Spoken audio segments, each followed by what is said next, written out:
Hi and welcome to another video by Jim the Car Guy. Today we have a 2010, it's a Nissan Maxima. The customer complaint is that when they're driving the vehicle over bumps, they hear a rattling noise in the left front. I'm going to show you how to check everything in the front end to make sure that there's nothing else that's wrong. With 55,000 miles on this, kind of unlikely it's going to be anything except what I'm going to show you. So let's go up there. I'm going to show you how to check the ball joints, how to check your struts, and then how to check your sway bar bushings and sway bar links. The links is what the problem is, but I'm going to show you right now. So come on, let's take a walk. Okay, so the first thing we're going to check is we're going to check the strut right here. Now, if this was leaking oil or any kind of fluid out of there, I'd say there's a good possibility the strut itself is no good. But it's not leaking any oil, so it's kind of unlikely that it's going to be anything as far as the strut. The bearing plate up here appears to be okay. I did already look underneath the hood to make sure that that bearing plate was good, which it was. Next thing we did is we came down over here, and this is going to be a little hard to show you, but I'm going to try.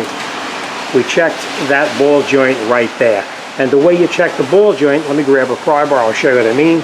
The way you check a ball joint is you come down underneath here with a pry bar and you pull up and down on the control arm itself. Now you see that movement there, that's not the ball joint that's flexing, that's actually the control arm itself flexing on the rubber bushing in there. So that ball joint is nice and tight. We also, before I took the wheel off, we actually got up underneath here with the jack. We lifted up on this control arm to take the weight off of it, and we rocked it to make sure that the ball joint was good. So I know that that ball joint is good. Next thing we checked over here was down in the bottom over here. Right down inside there, that piece right there, that's the one bushing for the lower control arm, and that appears to be in good condition. The way you would check that is you would come up underneath here with the pry bar like this, and you would pry up and down to see if you have any movement in there. We'll do the same thing on the bottom. We get up underneath the bottom right in here, and then we just pry it up and down, and you can see a little bit of movement in that. Let's see if we can see it. A little bit of movement in that bushing, but the bushing overall is in good condition.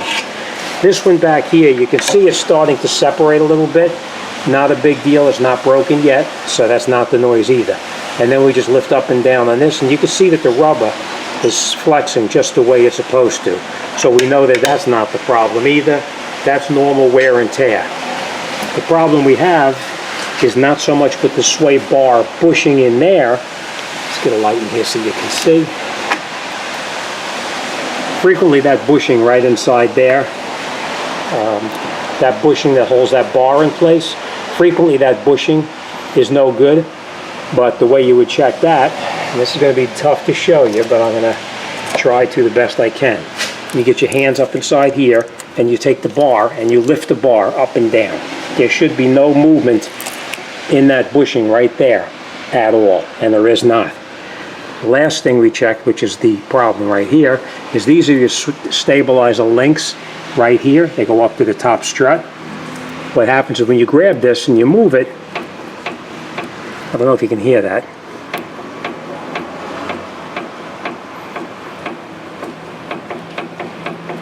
That's the noise, and of course that noise amplified by the weight of the vehicle on here, it's going to be very, very loud.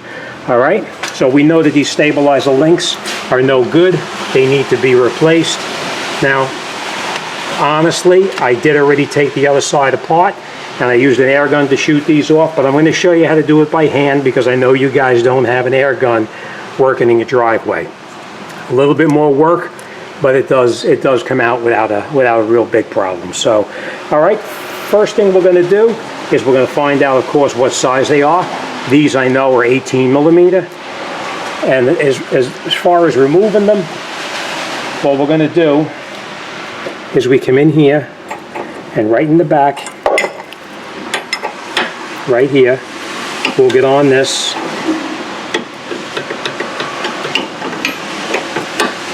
Like that, and we're going to take the actually this will have to go this way,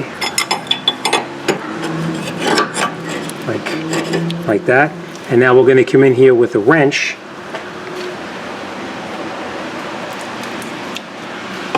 from around the back right here.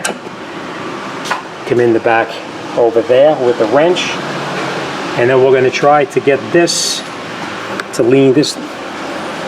Now you will notice now I have the wrench leaning up against this tie rod here, because that's going to keep this from rotating while I turn that wrench on the inside right there. So let me set you up on a stand, and then we're going to continue. Okay, so now we're going to use the correct size wrenches in here. This one here is actually, it's a 19 millimeter. So we're going to put this on here like that, and now we're going to come around the other side, and we're going to break this loose right over here. So that's what we're going to do right now. Now you can see your wrench is moving. That's why you're going to wedge it up against the control arm, the tie rod end, so that it doesn't move while you're turning it. Now it is extremely tight, so you will have to be careful you don't break your knuckles. Now if you have a socket, you can use a socket on it, or you can get in here with a wrench like this. Is a ratcheting wrench. You can come in through here. We're going to hold this one, and we'll take this one out.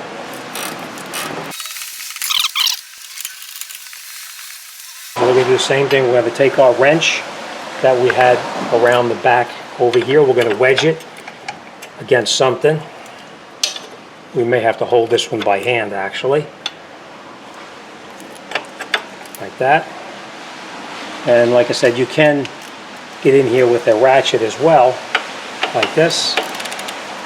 And you hold your wrench so it doesn't turn, and just break it loose.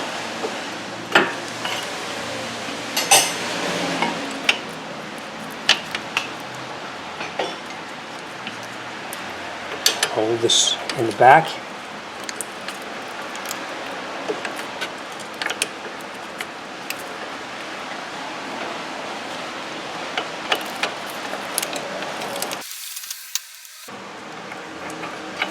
Okay, now our sway bar is disconnected, the link, take it out. We'll take the link out down the bottom. And I'm just going to show you. Now you can't hear this, but I can feel it in through the bottom. I can feel this ball right here. It's got a little bit of play right inside there. So that's the problem. So all right, let's get the new links, and we'll put this thing back together and get it out the door. So now we have our replacement parts to put back in the vehicle. You want to make sure that your links are exactly the same, because there's a left side and a right side. Now you can see how these two are facing the exact same direction. Now we're just going to turn it around. Now this one is actually just turned a little bit here, but I just want to point this out to you too. You see, this is exactly the same direction as this one. Now if this was the other side, this, instead of pointing slightly to the one side, it would be slightly pointing to the other side. So make sure you match them up so you get the correct ones on the correct side. They will still screw in, but it'll put a lot of stress on the joint itself. Alright, so now that we have our replacement, we're going to put this back inside. I do want to tell you this, the other side I have hanging in there. It's not tight, the links are actually caught in there, but they're not tightened up. So we're going to put this one together first, and then we're going to shoot the other one back on the other side. So, all right, let's continue on this now. You're just going to put the link back in exactly as it was. Now we know that this part here was facing to the inside, so that's how we're going to put it back on. We're just going to put it in, and we're going to catch the nut on the bottom loosely. We're not going to tighten anything up yet.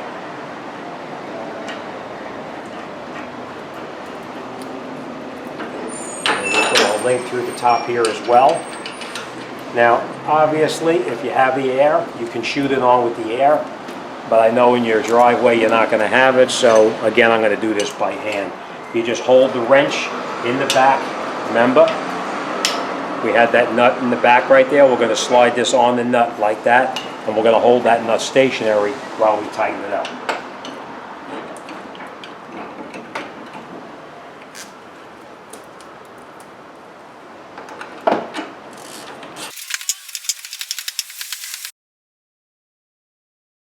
Okay, And now once we have that one tight, we are going to tighten up the other one.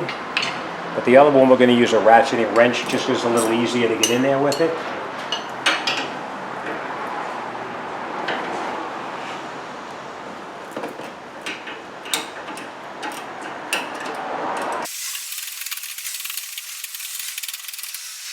Now, there is torque specs on that. I'm going to look it up now and I'm going to come back and I'm going to tighten these up.